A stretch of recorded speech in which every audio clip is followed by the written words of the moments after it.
Hello, this is Mike, NoStressMike.com. This is gonna be the first part of a series. Now,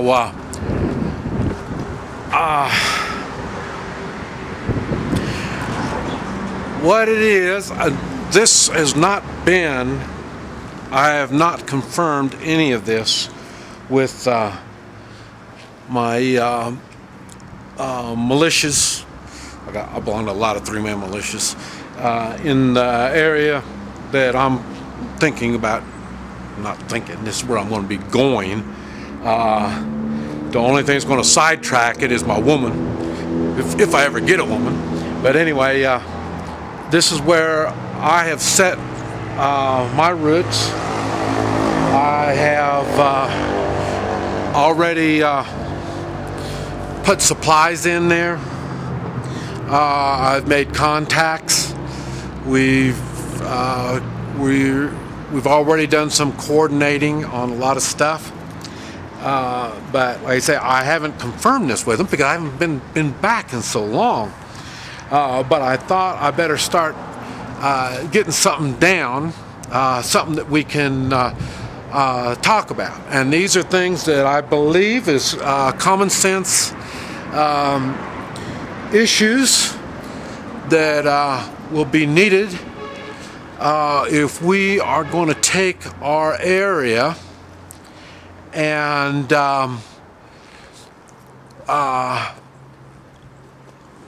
make it our last stand. This is what happened. This is how I got involved in the area.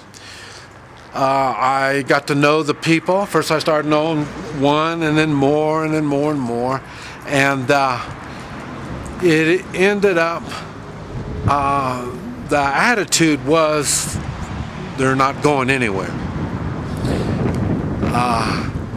There are times when I like an attitude. And it's that attitude that drew me. And I looked at the area, I thought about it, and I could see where they have something that is a defendable area. Okay, its population, I believe, is about 300. I'm not really quite sure about how many square miles. I'm just going to ballpark it and say maybe 10 square miles. There are just a lot of the houses there are located on acres. Most of them, I mean, 1 acre, 2 acres, this type of stuff. It's not like a half an acre with 2 or 3 houses on them. And these are, it's not a town, it's not a city. It's just, I don't know what it is, to tell you the truth. They do have a public community center. They have a volunteer fire department. They have, they're situated by a river, creeks, and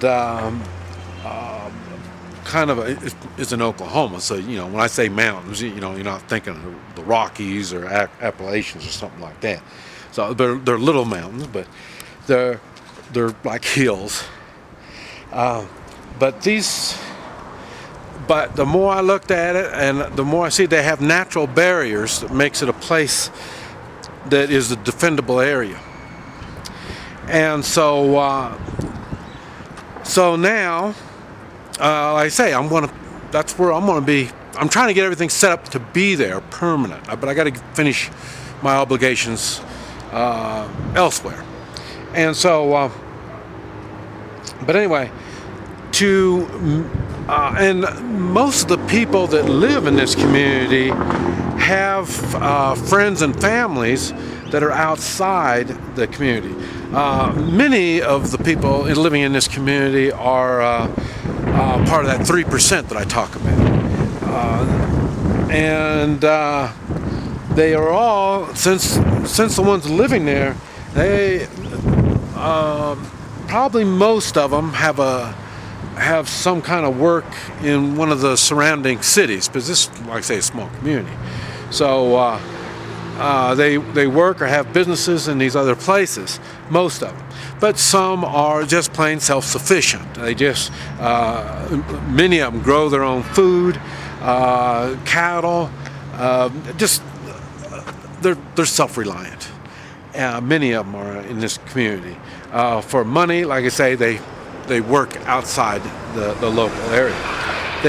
Like I say, they do have family and friends that have talked about, if this shit hits the fan, they would like to come out. And, like being good family and good friends, they say, yes, come right on out. Now, so I'm expecting this community of 300 to swell to probably about 1,000. And it'll be in a short amount of time, reasonably short amount of time. I am not expecting this 300 to 500 population community or 300 swelling to 1,000. I'm not expecting it to stay for a permanent time. It's just going to be, like I say, these people that are coming in will be refugees.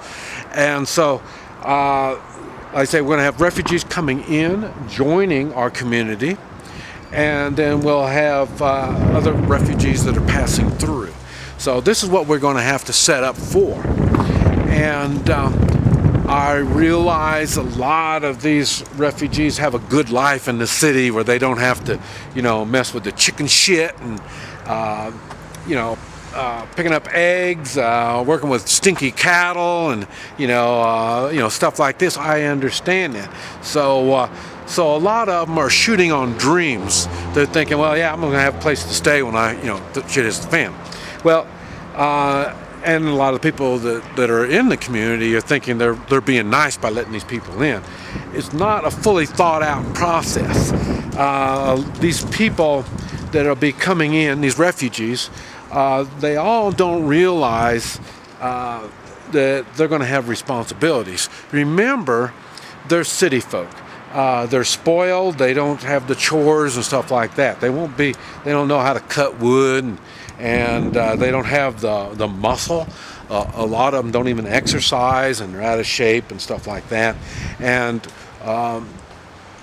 the one thing we do not have in our little small community, and that is a hospital. So the sickly, the weak and sickly are going to have problems. They're going to learn to be healthy. They're going to learn, well, not learn, they're going to have work to do. So they're going to have exercise. They're going to have things they're going to have to do. So they will get in shape if they're planning on staying in our area, because if they're weak and sickly, they're probably going to die. So they're going to have to get reasonably healthy, either before they come or when they get here. It doesn't make any difference. Like I say, we're not set up to handle sickly folk. And so there's going to be a lot of people, refugees, and the people that are living in the community that are going to be, their thinking is going to be misled. Like I say, they're thinking they're going to be able to help all these people, and we're going to set, what we're going to be doing in our community is we're going to set the situation up so the people in our community, whether the refugees or the people that are already there, will be able to function, but they won't be able to do it the same way they've always been doing it. And this is why I keep talking about the three-man militia. And the three-man militia has, even one militia might have, multiple skills. And like I say, you might belong to multiple militias. So, all of this is a learning process. You're learning how to do certain skills. And when we come together in this community, you will be expected to use these skills. Now, not everybody, when they come into this community, is going to be ready. And so we're going to have to put them in a militia. So they might be the third or fourth, maybe the fifth person in this particular militia to do certain chores and take on certain responsibilities. But everybody in the community will be doing something. And let's see. Okay, we're going to break it down to each militia, the type of skills this militia has, and what this includes, and how it applies to my community. And I say, your community may be smaller, may be larger, I don't know. I'm just giving you some ideas. I say, I've given you a list of all the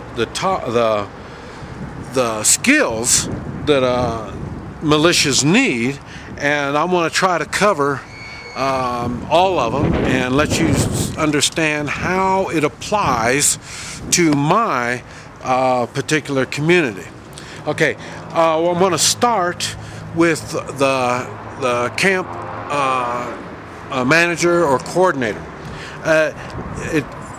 It's a militia. It's three, and it could be four, could be two. It doesn't make any difference. It's not one. If we were a town, an incorporated town or something like that, we would have a mayor. And the mayor would already have a system set up. And if they have a mayor, they probably have a police department, and they got all this kind of stuff. But like I say, we don't. So that's why the manager is a militia of some people, 2 to 5 or 6 people. And it's a chore. Remember, this is not our job. This is not anything that we've planned on it to a certain degree, but we don't really have the experience in it. We really don't have the qualifications and all this other kind of stuff. Like I say, we are doing it because it is our obligation to the community. This is why we are doing it. And so we're also going to be probably taking turns. Remember, like I said, about all the militias, all the 3-man militias, there's always going to be one that knows pretty much more than the other 2. And what you're doing is you're working with each other and seeing there's only 2 others, and you're there because you choose to be. In other words, you get along with each other. That's why you're there. If you don't get along, you're going to move on. So you're going to have 3 that get along, and you 3 know that one of you knows more than the other. So then that one that knows more will be taking the responsibilities. And as the camp manager, he'll be the one that's really doing the main talking. But the others are really working with him. So sometimes if there's a flush of stuff coming in, the one doesn't have to deal with everything. He can just say, well, here, why don't you take care of this, Joe? And then, Frank, you take care of that one there. And then, see, he can assign them, but they will have the same authority as what he would. Because they're all working together. See, this is how that type of thing works. Okay, now, because I say, right after, if it is a shit hits the fan and it comes instantly, not like my case, I knew it was coming, I prepared, and I became a refugee from choice. And the smart people would be doing that now. They would already be coming to our community and putting up stakes and trying to get set up, either doing it by purchasing some place in our local community, or making connections with somebody in the local community and bringing out supplies and stuff like this, and working out an agreement with this person that's already in the community, because that's what's going to ensure his stake in the community. So, in other words, when the shit hits the fan, if it happens immediately like that, then there's going to be lots of people coming in there all at once. So it's going to take every one of these people in the camp management militia to be doing all the coordinating to making everything happen quick, because it's going to be everything happening at once. And so then that's why they're going to be overwhelmed. Now, if they already have 3-man militias in place, like we do, we need more, and we're still working on it. But if you already have 3-man militias in place, then they already know who they are. All they got to do is say, hey, Henry, take your security 3-man militia and go down here to the bridge and stop all the people from coming in. We're just getting we have a flush of outsiders coming into our area. We don't even know if they're supposed to be here, and so that's what they're going to be doing. So you see what I'm saying? You already have somebody in charge. Okay, now let's say there's 3 in the security. Okay, now they're going to the bridge, but the thing is, they already know each other. They understand how each other's running. So now, if they have to go on down over here, they'll take one of those 3 and say, hey, and they'll grab 2 other people, not on the security militia, but 2 other people, and say, all right, you 2, get a gun and come with me, and we're going over here to find out what's going on over here and this type of stuff. See, you can trust this one going over there, because he's already been part of the original militia. So they trust each other, they know how to communicate with each other, they understand each other. So now the ball is rolling. Alrighty, we're taking control of our area. And the thing is, we have too much coming in, and now this is going to regulate how many people are coming in, and how they're going to. We need to have these people coming in a coordinated manner. We need to know who is in our community. We need to know who these people are. First, we need to know if they have stakes in this community. I mean, do they live in this community? Maybe they just bought some property over here. Maybe so. Okay. Or were they invited by somebody? Okay. If so, who? And that who will be the one that will really, they need to come down to the bridge. And before they come down to the bridge, they need to tell us who is coming. Who, and their family and friends that they say to come on down. Because the reason they have to let us know, and we need names, because that person is responsible for whoever it is that they bring into our community. If these people come in and they turn out to be drug dealers, you're the one that's going to be responsible for them. If they turn out to be criminal types, thieves, any of this stuff, you are responsible. You're the one that's going to have to answer to their actions first. Now, I mean, that's because somebody has to be responsible. When you come in the United States, immigration law, you just don't come in the United States. You have to have somebody sponsor you. When they sponsor you, these people have given their word to the United States that these are good people, they're going to work, they're going to contribute to the American way. That is basically what you're doing when you said these people can come in to this community. And for those that are thinking, well, it's my house, I can do all this, I can say who comes and all this kind of crap, it doesn't quite work like that.